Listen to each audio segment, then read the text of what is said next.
सलाम मेरी अजीज पंखो, welcome to my cooking channel गोल रोटी। और इस चैनल पे सबसे पहली रेसिपी मुझे पर्सनली बहुत पसंद है। ये कह लो कि ये गरीबों का फैंसी केक है। हाँ ना, खुद देखो, इंग्रेडिएंट्स इतने कम और सस्ते हैं, लिखवा लो कि एडिक्टेड हो जाओगे तुम इसके। ये नो बेक चॉकलेट केक है। चलो मैं बताती हूँ कि इसको बनाना कैसे है। सबसे पहले तो भाई तुमने सबसे ज्यादा चमकता हुआ सॉस पैन लेना है। उसमें तुमने ऐड करनी है 3/4 कप चीनी।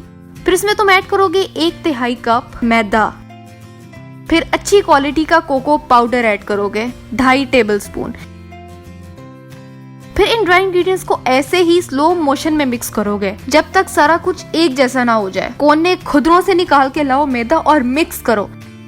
फिर उसमें दूध डालूं या ना डालूं, चलो डाल लेती हूँ 1 कप दूध।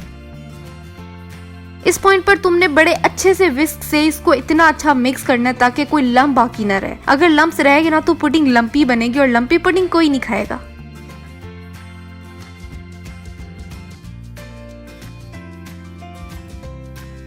देखो, जब इस तरह से सब कुछ डिसॉल्व हो जाए तो इसमें तुमने 1 और कप दूध ऐड कर देना है। उसको ब्रीफली मिक्स करना है और फिर इसको मीडियम हाई हीट पे कुक करना है। और विस्क तो भाई तुमने मुसलसल चलानी है क्योंकि ये पुडिंग जलने में 1 सेकंड नहीं लगाती, तो विस्क जरूरी है। 5 से 7 मिनट तक पुडिंग थिक होना शुरू हो जाएगी। तुमने फिर भी विस्क चलानी नहीं छोड़नी। और फिर ये तुम्हारी पुडिंग बुड़बुड़ करना शुरू हो जाएगी, जेलस पड़ोसन की तरह। जब उबाल आ जाए तो 2 मिनट के लिए इसको मजीद कुक करो और आंच बंद कर दो। और फिर इसमें तुम ऐड कर दोगे 1 टेबलस्पून मक्खन और उसको अपनी आंखों के सामने तड़पता हुआ देखोगे। और अगर ज्यादा जूम करने का दिल करे तो मक्खन को पुडी के अंदर दबा दो। और जब मक्खन मेल्ट हो जाए तो फिर तुमने इसको ठंडा कर लेना है। अच्छा, अब फ्रिज में ना रखना, विस्क चलाते हुए ही तुमने इसको ठंडा करना है, क्योंकि अगर तुमने इसको ऐसे ही छोड़ दिया ना तो इसके ऊपर लेयर जम जाएगी और ठंडी होने के बाद पुडिंग मजीद थिक हो जाएगी। ये देखो, हसीन।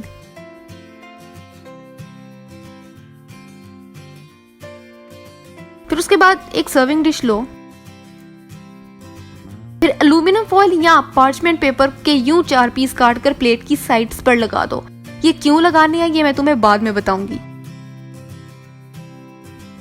उसके बाद तुमने इस दुनिया में सबसे सस्ते तरीन बिस्किट ढूंढने हैं। सस्ते और मीठे, क्रीम वाले ना हो, सादे हो। और ये तुम्हें कितने चाहिए ये डिपेंड करता है केक और बिस्किट्स की साइज पे। 4 बिस्किट्स नीचे लगा लो और फिर पुडिंग की 1 लेयर लगाओ। परफेक्ट ना भी हो तो चलेगा, मैंने कौन सा तुम्हारे घर आके चेक करना है।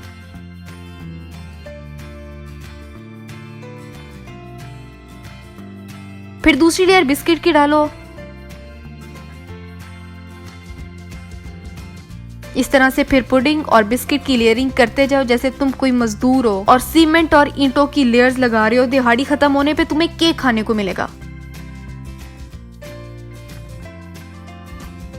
हो सकता है कि ये बिल्ड करते हुए थोड़ा सा टेढ़ा भी हो जाए, पर कोई इश्यू नहीं है, हाथों से धक्का देके ठीक कर लेना।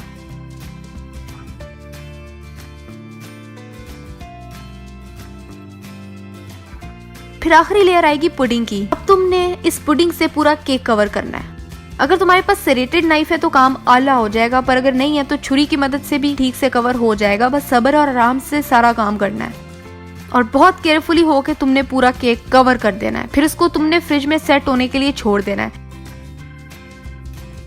ओवरनाइट रख दोगे तो बेहतर है, वरना जब भी तुम्हें लगे कि सेट हो चुका है तो तब निकाल लो। 2000 years later. अगले दिन केक निकाला, बहुत सोचा कि यार कैसे डेकोरेट करूं। फिर वही सस्ते बिस्किट उठा के उन्हें क्रश किया, सिफ्ट में डाला और केक के ऊपर डस्ट कर दिया कुछ यूं। फिर उसके बाद वो एल्यूमिनियम फॉइल बड़े आराम से निकाल देना है। इसको लगाने का मकसद ये था कि सारे प्रोसेस के दौरान और सारे क्रम्स या पुडिंग फॉइल कैच कर ले और तुम्हारी सर्विंग प्लेट साफ की साफ रहे। कैसा हूं ना मैं अक्लमंद।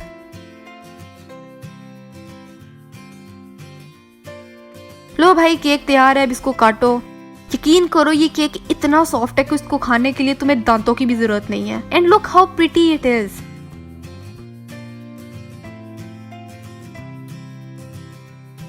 और खुद देखो यार, 4 कितने आराम से केक उठा रही है।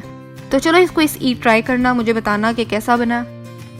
और वो लोग जो मुझसे फेमिलियर नहीं है, मैं उन्हें बता दूं कि मेरा नाम सना है और ये मेरा सेकंड चैनल है। मेरा पहला चैनल है जिसका नाम है सनास बकेट। आप चाहे तो उसको भी देख सकते हैं, लिंक डिस्क्रिप्शन में मौजूद है। इस चैनल को सब्सक्राइब करके मुझे ग्रो करने में हेल्प करें। अगली रेसिपी कौन सी देखना चाहते हैं वो मुझे बताएं। फिर मैं मिलती हूँ आपसे अगली वीडियो में एक नई रेसिपी के साथ।